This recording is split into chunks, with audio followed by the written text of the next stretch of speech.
ಆಕಾಶವಾಣಿ ಸಮಾಚಾರ ದರ್ಶನ ಮುಖ್ಯಾಂಶಗಳು. ಅಮೃತ್ ಭಾರತ್ ಯೋಜನೆಯಡಿ ನವೀಕರಿಸಲಾದ ರಾಜ್ಯದ ಅಳ್ನಾವರ್, ಬಾದಾಮಿ, ಬಂಟ್ವಾಳ, ಕೊಪ್ಪಳ ರೈಲ್ವೆ ನಿಲ್ದಾಣ ಲೋಕಾರ್ಪಣೆಗೊಳಿಸಿದ ಪ್ರಧಾನಿ ನರೇಂದ್ರ ಮೋದಿ. ಡಿಸೆಂಬರ್ ಒಳಗೆ ಗ್ರೇಟರ್ ಬೆಂಗಳೂರು ಪ್ರಾಧಿಕಾರ ಚುನಾವಣೆ, ಮುಖ್ಯಮಂತ್ರಿ ಡಿಕೆ ಶಿವಕುಮಾರ್. ರಾಜ್ಯದಲ್ಲಿ ಬರ ಹಿನ್ನೆಲೆ ಎನ್ಡಿಆರ್ಎಫ್ ಹಣ ಶೀಘ್ರ ಬಿಡುಗಡೆ ಕೋರಿ ಕೇಂದ್ರಕ್ಕೆ ರಾಜ್ಯ ಸರ್ಕಾರ ಪತ್ರ. ದೇವಸ್ಥಾನಗಳ ಹುಂಡಿ ಮೇಲೆ ನಿಗಾ ವಹಿಸಲು ಕೇಂದ್ರ ಕಚೇರಿಯಲ್ಲಿ ನಿಯಂತ್ರಣ ಕೊಠಡಿ ತೆರೆಯಲು ಸರ್ಕಾರ ನಿರ್ಧಾರ. ಪ್ರಧಾನಮಂತ್ರಿ ನರೇಂದ್ರ ಮೋದಿಯವರು ನವೀಕರಿಸಲಾದ ರಾಜ್ಯದ 4 ಅಮೃತ್ ಭಾರತ್ ನಿಲ್ದಾಣ ಸೇರಿದಂತೆ ಪುನರ್ ಅಭಿವೃದ್ಧಿಗೊಳಿಸಲಾದಂತಹ ಒಟ್ಟು 75 ರೈಲ್ವೆ ನಿಲ್ದಾಣಗಳನ್ನು ವರ್ಚುವಲ್ ಮೂಲಕ ಉದ್ಘಾಟಿಸಿದರು. ಅಮೃತ್ ಭಾರತ್ ನಿಲ್ದಾಣ ಯೋಜನೆಯಡಿ ರಾಜ್ಯದ ಅಳ್ನಾವರ್ ನಿಲ್ದಾಣವನ್ನು 17 ಕೋಟಿ 20 ಲಕ್ಷ, ಬಾದಾಮಿ 15 ಕೋಟಿ 10 ಲಕ್ಷ, ಬಂಟ್ವಾಳ 26 ಕೋಟಿ 18 ಲಕ್ಷ ಹಾಗೂ ಕೊಪ್ಪಳ ರೈಲ್ವೆ ನಿಲ್ದಾಣವನ್ನು 21 ಕೋಟಿ 14 ಲಕ್ಷ ರೂಪಾಯಿಗಳಲ್ಲಿ ಆಧುನಿಕ ಸೌಲಭ್ಯಗಳ ಜೊತೆಗೆ ಸಮಗ್ರವಾಗಿ ಅಭಿವೃದ್ಧಿಪಡಿಸಲಾಗಿದೆ. ದೇಶದ ನಿರಂತರ ಅಭಿವೃದ್ಧಿಯಲ್ಲಿ ಸುಗಮ ಮತ್ತು ಸಂಘಟಿತ ರೈಲು ಸಾರಿಗೆ ವ್ಯವಸ್ಥೆಯು ಪ್ರಮುಖ ಪಾತ್ರ ವಹಿಸುತ್ತದೆ. ಭಾರತೀಯ ರೈಲ್ವೆ ದೇಶದ ಪ್ರಮುಖ ಸಾರಿಗೆ ವಿಧಾನವಾಗಿರುವುದರ ಜೊತೆಗೆ ಆರ್ಥಿಕ ಮತ್ತು ಒಟ್ಟಾರೆ ಅಭಿವೃದ್ಧಿಯ ಬೆನ್ನೆಲುಬಾಗಿದೆ ಎಂದು ರಾಜ್ಯಪಾಲ ಥಾವರ್ಚಂದ್ ಗೆಹ್ಲೋಟ್ ಹೇಳಿದ್ದಾರೆ. ಪ್ರಧಾನಮಂತ್ರಿ ನರೇಂದ್ರ ಮೋದಿಯವರು ವರ್ಚುವಲ್ ಮೂಲಕ ಉದ್ಘಾಟಿಸಿದ ಧಾರವಾಡದ ಅಳ್ನಾವರ ರೈಲು ನಿಲ್ದಾಣ ಕಾರ್ಯಕ್ರಮದಲ್ಲಿ ಭಾಗಿಯಾಗಿ ಅವರು ಮಾತನಾಡಿದರು. ಪ್ರಧಾನಮಂತ್ರಿಯವರ ದೂರದೃಷ್ಟಿಯ ನಾಯಕತ್ವದಲ್ಲಿ ಭಾರತೀಯ ರೈಲ್ವೆ ಸಮಗ್ರ ಪರಿವರ್ತನೆಯ ಅವಧಿಗೆ ಒಳಗಾಗುತ್ತಿದೆ. ಪ್ರಯಾಣಿಕರಿಗೆ ಉತ್ತಮ ಮತ್ತು ಆಧುನಿಕ ಸೌಲಭ್ಯಗಳನ್ನು ಒದಗಿಸಲು ರೈಲು ನಿಲ್ದಾಣಗಳನ್ನು ತ್ವರಿತಗತಿಯಲ್ಲಿ ಪುನರಾಭಿವೃದ್ಧಿ ಮತ್ತು ಆಧುನೀಕರಣಗೊಳಿಸಲಾಗುತ್ತಿದೆ ಎಂದು ಹೇಳಿದ್ದಾರೆ. ಕೇಂದ್ರ ಹೊಸ ಮತ್ತು ನವೀಕರಿಸಬಹುದಾದಂತಹ ಇಂಧನ ಸಚಿವ ಪ್ರಹ್ಲಾದ್ ಜೋಶಿ ಮಾತನಾಡಿ, ಭಾರತ ಇಂದು ವಿಶ್ವದಲ್ಲೇ ಅತಿ ಹೆಚ್ಚು ರೈಲ್ವೆ ಜಾಲವನ್ನು ಹೊಂದಿದ್ದು ಸಂಪೂರ್ಣ ವಿದ್ಯುದೀಕರಣದತ್ತ ಸಾಗಿದೆ. ಮಧ್ಯಪ್ರಾಚ್ಯದ ಯುದ್ಧದಿಂದಾಗಿ ಇಂಧನ ಬೆಲೆ ಏರಿಕೆಯಾಗಿದ್ದರೂ ಡೀಸೆಲ್ ರೈಲುಗಳನ್ನು ವಿದ್ಯುತ್ ರೈಲುಗಳಾಗಿ ಪರಿವರ್ತಿಸಿದ್ದರಿಂದ ಇಂಧನ ಮೇಲಿನ ಅವಲಂಬನೆ ಕಡಿಮೆಯಾಗಿದೆ ಎಂದು ಹೇಳಿದ್ದಾರೆ. ಸೂರ್ಯನ ಶಕ್ತಿಯನ್ನು ಗುರುತಿಸಲಿಕ್ಕೆ ಒಂದು ನೇತೃತ್ವ ಬೇಕಾಗಿತ್ತು. ಆ ನೇತೃತ್ವವನ್ನು ಸನ್ಮಾನ್ಯ ಪ್ರಧಾನಮಂತ್ರಿ ನರೇಂದ್ರ ಮೋದಿ ಅವರು ಕೊಟ್ಟರು. 2.6 ಗಿಗಾವಾಟ್ ಇತ್ತು ನಮ್ದು 2014 2.6 ಗಿಗಾವಾಟ್ ದಿಂದ 162. ಇವತ್ತು ನಮ್ದು ರಿನ್ಯೂಯಬಲ್ ಎನರ್ಜಿ ಕೇವಲ ಸೋಲಾರ್ದಿಂದ ಸರಿಸುಮಾರು 60 ಗಿಗಾವಾಟ್ ವಿಂಡ್ದಿಂದ ಮತ್ತು ಪಂಪ್ ಸ್ಟೋರೇಜ್ದಿಂದ, ಬ್ಯಾಟರಿ ಸ್ಟೋರೇಜ್ದಿಂದ ಭಾರಿ ದೊಡ್ಡ ಪ್ರಮಾಣದಲ್ಲಿ ನಾವು ಒಂದು ವಿದ್ಯುತ್ತನ್ನು ಒದಗಿಸುವಂತ ಕೆಲಸವನ್ನ ಮಾಡ್ತಾ ಇದ್ವಿ ಮತ್ತು ದೇಶದಲ್ಲಿ ಕಲ್ಲಿದ್ದಲು ಉತ್ಪಾದನೆ ಜಾಸ್ತಿ ಆಗ್ತಾ ಇದೆ. ಹಾಗಾಗಿ ಉತ್ಪಾದನೆ ಆಗುವಂತಹ ಈ ವಿದ್ಯುತ್ತನ್ನ ನಾವು ಟ್ರೈನ್ಗಳಿಗೆ, ವಾಹನಗಳಿಗೆ ಬಳಸಿದಾಗ ನಮ್ಮ ದೇಶದ ಫಾರಿನ್ ಎಕ್ಸ್ಚೇಂಜ್ ಮೇಲೆ ಏನೊಂದು ಒತ್ತಡ ಇತ್ತು, ಅದು ಒತ್ತಡ ಕಮ್ಮಿ ಆಗ್ತದೆ. ವಿಧಾನ ಪರಿಷತ್ತಿನ ಸಭಾಪತಿ ಬಸವರಾಜ ಹೊರಟ್ಟಿ ಸೇರಿದಂತೆ ಗಣ್ಯರು ಕಾರ್ಯಕ್ರಮದಲ್ಲಿ ಭಾಗಿಯಾಗಿದ್ದರು. ಅಮೃತ ಭಾರತ ನಿಲ್ದಾಣ ಯೋಜನೆಯಡಿ 15 ಕೋಟಿ 1 ಲಕ್ಷ ರೂಪಾಯಿ ವೆಚ್ಚದಲ್ಲಿ ಪುನರಾಭಿವೃದ್ಧಿಗೊಂಡ ಬಾದಾಮಿ ರೈಲು ನಿಲ್ದಾಣದ ಉದ್ಘಾಟನಾ ಕಾರ್ಯಕ್ರಮ ಜರುಗಿತು. ಕೇಂದ್ರ ರೈಲ್ವೆ ಮತ್ತು ಜಲಶಕ್ತಿ ರಾಜ್ಯ ಸಚಿವ ವಿ ಸೋಮಣ್ಣ ಅವರು ಜ್ಯೋತಿ ಬೆಳಗಿಸುವ ಮೂಲಕ ಕಾರ್ಯಕ್ರಮಕ್ಕೆ ಚಾಲನೆ ನೀಡಿದರು. ಬಳಿಕ ಮಾತನಾಡಿದ ಅವರು, ದೇಶದಾದ್ಯಂತ 75 ಅಮೃತ ಭಾರತ ರೈಲು ನಿಲ್ದಾಣಗಳನ್ನು ಪ್ರಧಾನಮಂತ್ರಿ ನರೇಂದ್ರ ಮೋದಿಯವರು ವಿಡಿಯೋ ಕಾನ್ಫರೆನ್ಸ್ ಮೂಲಕ ಉದ್ಘಾಟನೆ ಮಾಡಿದ್ದು, ರೈಲು ನಿಲ್ದಾಣಗಳ ಆಧುನೀಕರಣ, ಸ್ವಚ್ಛತೆ ಮತ್ತು ಮೂಲಭೂತ ಸೌಕರ್ಯಗಳ ಅಭಿವೃದ್ಧಿಗೆ ಕೇಂದ್ರ ಸರ್ಕಾರ ವಿಶೇಷ ಆದ್ಯತೆ ನೀಡುತ್ತಿದೆ ಎಂದು ಹೇಳಿದ್ದಾರೆ.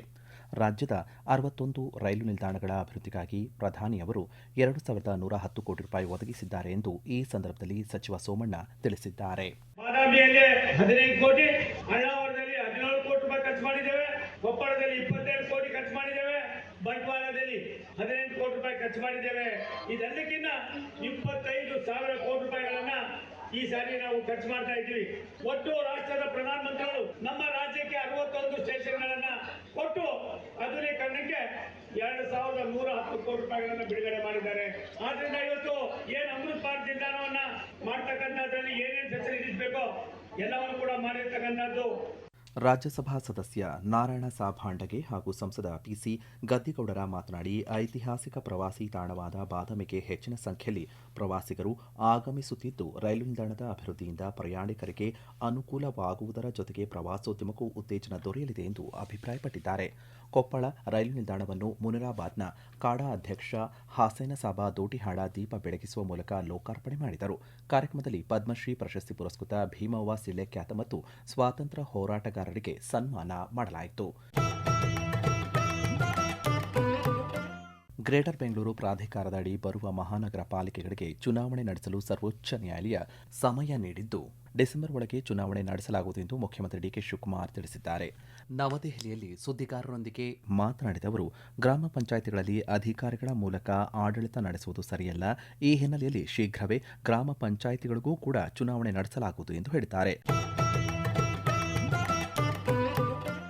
ರಾಜ್ಯವು ತೀವ್ರ ಮಳೆಯ ಕೊರತೆ, ಕುಡಿಯುವ ನೀರಿನ ಬಿಕ್ಕಟ್ಟು ಹಾಗೂ ಕೃಷಿ ಮತ್ತು ಗ್ರಾಮೀಣ ಜೀವನೋಪಾಯದ ಮೇಲೆ ಗಂಭೀರ ಪರಿಣಾಮಗಳನ್ನು ಎದುರಿಸುತ್ತಿರುವ ಹಿನ್ನೆಲೆಯಲ್ಲಿ ವಿಶೇಷ ನೆರವು ಕೋರಿ ಉಪಮುಖ್ಯಮಂತ್ರಿ ಡಾ ಜಿ. ಪರಮೇಶ್ವರ್ ಪ್ರಧಾನಿ ನರೇಂದ್ರ ಮೋದಿ, ಕೇಂದ್ರ ಗೃಹ ಸಚಿವ ಅಮಿತ್ ಶಾ ಹಾಗೂ ಕೇಂದ್ರ ಕೃಷಿ ಸಚಿವ ಶಿವರಾಜ್ ಸಿಂಗ್ ಚೌಹಾಣ್ ಅವರಿಗೆ ಪ್ರತ್ಯೇಕವಾಗಿ ಪತ್ರ ಬರೆದಿದ್ದಾರೆ. ಪತ್ರದಲ್ಲಿ ರಾಜ್ಯದಲ್ಲಿ ಜೂನ್ ಮತ್ತು ಜುಲೈ ತಿಂಗಳಲ್ಲಿ ಮಳೆ ಕೊರತೆ ಉಂಟಾಗಿ ಬರದ ವಾತಾವರಣ ನಿರ್ಮಾಣವಾಗಿದ್ದು, ಕೇಂದ್ರ ಸರ್ಕಾರ ಕೂಡಲೇ ಎನ್ಡಿಆರ್ಎಫ್ ಹಣ ಬಿಡುಗಡೆ ಮಾಡಬೇಕು ಎಂದು ಒತ್ತಾಯಿಸಿದ್ದಾರೆ. ಬೆಳೆ ನಷ್ಟ, ಕುಡಿಯುವ ನೀರಿನ ಸಮಸ್ಯೆಗೆ ಪರಿಹಾರ ಕಲ್ಪಿಸಿ ಜನರು ಗುಳೆ ಹೋಗುವುದನ್ನು ತಪ್ಪಿಸಿ ಅವರಿಗೆ ಉದ್ಯೋಗ ನೀಡಬೇಕು ಎಂದು ಪತ್ರದಲ್ಲಿ ಉಲ್ಲೇಖಿಸಿದ್ದಾರೆ. ದೇವಸ್ಥಾನಗಳನ್ನು ಸಂಪೂರ್ಣವಾಗಿ ಸಿಸಿಟಿವಿ ಮೂಲಕ ನಿಗಾವಹಿಸಲು ನಿಯಂತ್ರಣ ಕೊಠಡಿ ತೆರೆಯಲಾಗುವುದು ಎಂದು ಉಪಮುಖ್ಯಮಂತ್ರಿ ಡಾ ಜಿ. ಪರಮೇಶ್ವರ್ ತಿಳಿಸಿದ್ದಾರೆ. ರಾಜ್ಯದಲ್ಲಿ ಮುಜರಾಯಿ ಇಲಾಖೆಗೆ ಸೇರಿದ 39,000 ದೇವಸ್ಥಾನಗಳಿದ್ದು, ಎ ವರ್ಗದ ದೇವಸ್ಥಾನಗಳಿಗೆ ಸಾಕಷ್ಟು ಹಣ ಬರುತ್ತಿದೆ. ಈ ನಿಟ್ಟಿನಲ್ಲಿ ಪ್ರತಿಯೊಂದು ಹುಂಡಿ ಮೇಲೆ ನಿಗಾವಹಿಸಲು ಸಿಸಿಟಿವಿ ಅಳವಡಿಸಿ ಕೇಂದ್ರ ಕಚೇರಿಯಿಂದ ನಿಗಾವಹಿಸುವ ಕುರಿತಂತೆ ಕ್ರಮ ವಹಿಸಲಾಗುವುದು ಎಂದು ಹೇಳಿದ್ದಾರೆ. ದೇವಸ್ಥಾನಗಳಲ್ಲಿ ಎಣಿಕೆ ಹುಂಡಿ ಕಳ್ಳತನ ಮತ್ತು ಲೆಕ್ಕಪತ್ರ ನಿರ್ವಹಣೆಯಲ್ಲಾಗುತ್ತಿರುವಂತಹ ದುರುಪಯೋಗ ತಡೆಗಟ್ಟಲು ಈ ಕ್ರಮ ಕೈಗೊಳ್ಳಲಾಗುತ್ತಿದೆ ಎಂದು ತಿಳಿಸಿದ್ದಾರೆ. ಯಾವುದೇ ಕಾರಣಕ್ಕೂ ದೇವಸ್ಥಾನಗಳ ಹಣ ಅನ್ಯ ಉದ್ದೇಶಕ್ಕೆ ಬಳಸುವುದಿಲ್ಲ. 10% ಹಣವನ್ನು ಮಾತ್ರ ಸಿ ವರ್ಗದ ದೇಗುಲಗಳ ಅಭಿವೃದ್ಧಿಗೆ ಬಳಸಲಾಗುವುದು ಎಂದು ಸ್ಪಷ್ಟಪಡಿಸಿದ್ದಾರೆ. ನಾಗರಿಕ ಹಕ್ಕು ಜಾರಿ ನಿರ್ದೇಶನಾಲಯ ಡಿಸಿಆರ್ಇ ಘಟಕದ ಪೊಲೀಸ್ ಠಾಣೆಗಳಲ್ಲಿ ಕರ್ತವ್ಯ ನಿರ್ವಹಿಸುತ್ತಿರುವಂತಹ ಪೊಲೀಸ್ ಕಾನ್ಸ್ಟೇಬಲ್ ಮತ್ತು ಹೆಡ್ ಕಾನ್ಸ್ಟೇಬಲ್ ಹುದ್ದೆಯ ಸಿಬ್ಬಂದಿಗಳಿಗೆ ವಾರದಲ್ಲಿ 1 ದಿನ ಕಡ್ಡಾಯವಾಗಿ ರಜೆ ನೀಡುವಂತೆ ನಾಗರಿಕ ಹಕ್ಕು ಜಾರಿ ನಿರ್ದೇಶನಾಲಯ ಆದೇಶ ನೀಡಿದೆ. ಪಾಳಿ ಆಧಾರದ ಮೇಲೆ ಪ್ರತಿಯೊಬ್ಬ ಸಿಬ್ಬಂದಿಗೂ ವಾರದಲ್ಲಿ 1 ದಿನ ರಜೆ ನೀಡಬೇಕು ಎಂದು ಸ್ಪಷ್ಟ ಸೂಚನೆ ನೀಡಲಾಗಿದೆ.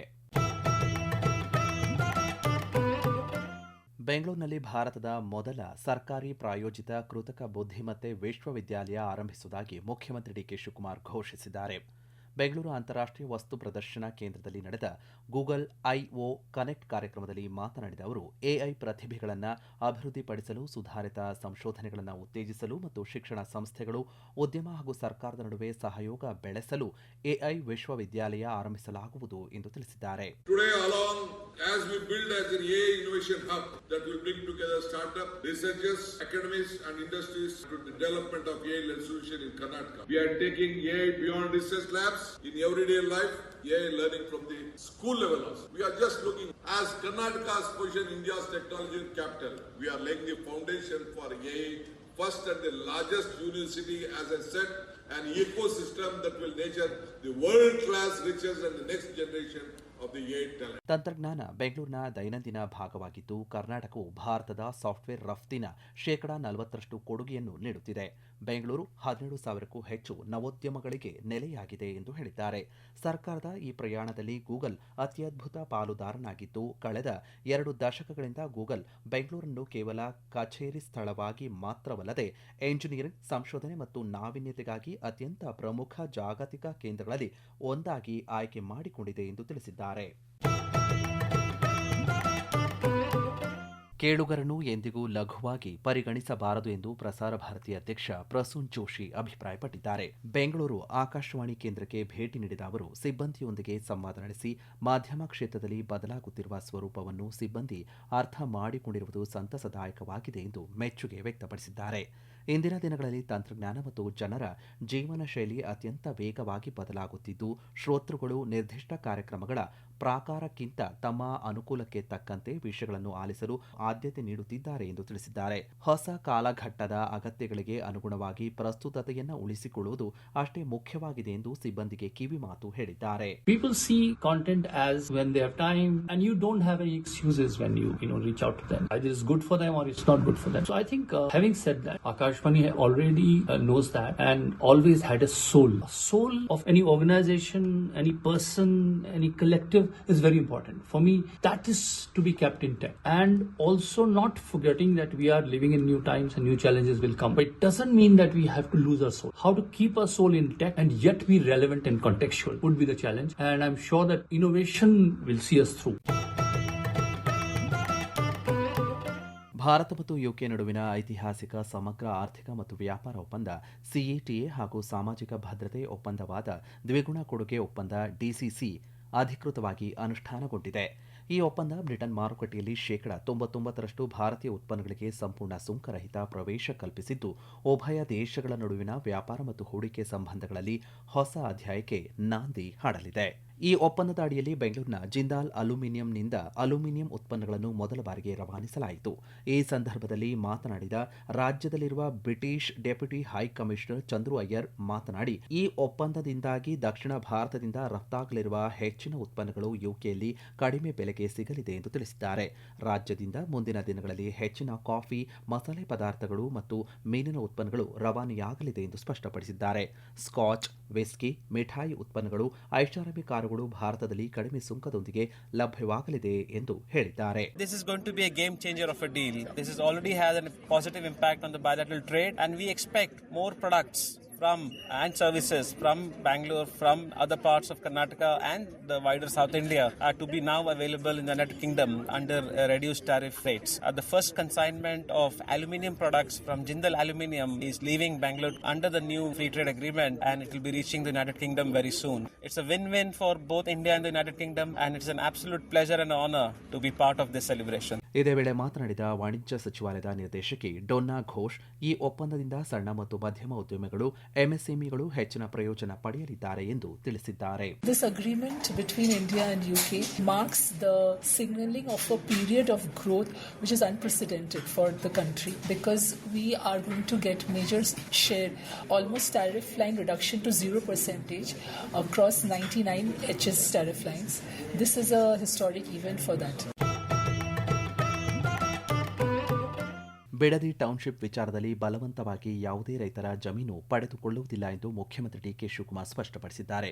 ಬೆಂಗಳೂರಿನಲ್ಲಿ ಸುದ್ದಿಗೋಷ್ಠಿ ನಡೆಸಿ ಮಾತನಾಡಿದ ಅವರು, ದಾಖಲೆ ಸಮೇತ ಹಲವು ಮಾಹಿತಿಗಳನ್ನು ಬಹಿರಂಗಪಡಿಸಿದ್ದಾರೆ. ಜಮೀನು ನೀಡಲು ಇಷ್ಟ ಇಲ್ಲದೇ ಇರುವವರು ಕೃಷಿ ಮುಂದುವರಿಸಬಹುದು ಎಂದು ತಿಳಿಸಿದ್ದಾರೆ. ಬಲವಂತವಾಗಿ ಯಾವುದೇ ರೈತರ 1 ಗುಂಟೆ ಜಮೀನನ್ನು ಪಡೆದುಕೊಳ್ಳುವುದಿಲ್ಲ ಎಂದು ಹೇಳಿದ್ದಾರೆ. ರಾಜಕೀಯ ಪ್ರೇರಿತ ಕುಮ್ಮಕ್ಕಿನಿಂದ ಅಧಿಕಾರಿಗಳಿಗೆ ತೊಂದರೆ ನೀಡಿದ್ದು, ರೈತರನ್ನು ತಪ್ಪುದಾರಿಗೆ ಎಳೆಯುವ ಸಂಚು ನಡೆಯುತ್ತಿದೆ ಎಂದು ಬೇಸರ ವ್ಯಕ್ತಪಡಿಸಿದ್ದಾರೆ. ಈ ಯೋಜನೆಯನ್ನು 2 ತಿಂಗಳು ಮುಂದೂಡುವುದಾಗಿ ಹೇಳಿದ ಅವರು, ಸಂಪುಟ ಸಭೆಯಲ್ಲಿ ತೀರ್ಮಾನಿಸಿ ಸಮಿತಿ ರಚಿಸುವ ಮೂಲಕ 2 ತಿಂಗಳಲ್ಲಿ ವರದಿ ಪಡೆಯಲಾಗುವುದು ಎಂದು ತಿಳಿಸಿದ್ದಾರೆ. ಇದೇ ವೇಳೆ ಬಿಡದಿ ಟೌನ್ಶಿಪ್ ಯೋಜನೆಗೆ ತಾವು ಶಂಕುಸ್ಥಾಪನೆ ಮಾಡಿಲ್ಲ ಎಂದು ಸ್ಪಷ್ಟಪಡಿಸಿದ್ದಾರೆ. ಯಾರ ಆಸ್ತಿ ಕೂಡ ಬಲವಂತವಾಗಿ ನಾನು ತೆಗೆದುಕೊಳ್ಳುವಂತ ಅವಶ್ಯಕತೆ ಇಲ್ಲ. ಅವರು ನೆಮ್ಮದಿಯಾಗಿರ್ಬೋದು, ಯಾವ ಸ್ಟ್ರೈಕ್ ಬೇಡ, ಯಾರಿಗೂ ಬಲವಂತ ಮಾಡುವಂತ ಪ್ರಶ್ನೆ ಇಲ್ಲಿ ಬರುವುದಿಲ್ಲ. ಯಾರು ಬೇಕಾದ್ರೆ ಸರ್ಕಾರಕ್ಕೆ ಭೂಮಿ ಕೊಡಬಹುದು. ಇದು ಯಾವ ಕಾರಣಕ್ಕೂ ಪ್ರೈವೇಟ್ ಇನ್ವೆಸ್ಟ್ಮೆಂಟ್, ಪ್ರೈವೇಟ್ ಅವ್ರ ಹತ್ರ ನಾವು ದಂಧೆ ಮಾಡಂತ ವಿಷಯ ಇಲ್ಲ. ಇದು ಸರ್ಕಾರದ ಯೋಜನೆ ನಡೀತದೆ. ಸರ್ಕಾರ ಯಾವ ರೂಪಕ್ಕೆ ಆಗ್ಬೇಕು ಆಗ್ತದೆ. ನಾನು ಇದಕ್ಕೆ ಒಂದು ಸಣ್ಣ ಸಮಿತಿಯನ್ನ ರಚನೆ ಮಾಡ್ತೀನಿ. ನನ್ನ ಸಂಪುಟದ ಸಭೆಯಲ್ಲಿ ನಾನು ಮುಂದಕ್ಕೆ ಚರ್ಚೆ ಮಾಡಿಬಿಟ್ಟು ನಾನು ತೀರ್ಮಾನವನ್ನು ಮಾಡ್ತೀನಿ. ಕಾವೇರಿ ನೀರನ್ನು ಕುಡಿಯಲು ಮಾತ್ರ ಮೀಸಲು ಇಡುವಂತೆ ದೆಹಲಿಯಲ್ಲಿ ನಡೆದ ಕಾವೇರಿ ನೀರು ನಿರ್ವಹಣಾ ಪ್ರಾಧಿಕಾರ ಮತ್ತು ಕಾವೇರಿ ನೀರು ನಿಯಂತ್ರಣ ಸಮಿತಿ ಸಭೆ ಆದೇಶ ನೀಡಿದೆ ಎಂದು ಜಲಸಂಪನ್ಮೂಲ ಸಚಿವ ರಾಮಲಿಂಗಾರೆಡ್ಡಿ ತಿಳಿಸಿದ್ದಾರೆ. ವಿಧಾನಸೌಧದಲ್ಲಿ ಸುದ್ದಿಗಾರರೊಂದಿಗೆ ಮಾತನಾಡಿದ ಅವರು, ತಮಿಳುನಾಡು ಸರ್ಕಾರ ನೀರು ಬಿಡಲು ಬೇಡಿಕೆ ಇಟ್ಟಿದ್ದು, ರಾಜ್ಯದ ಅಧಿಕಾರಿಗಳು ರಾಜ್ಯದ ಸ್ಥಿತಿಗತಿ ಬಗ್ಗೆ ಮಾಹಿತಿ ನೀಡಿದ್ದಾರೆ.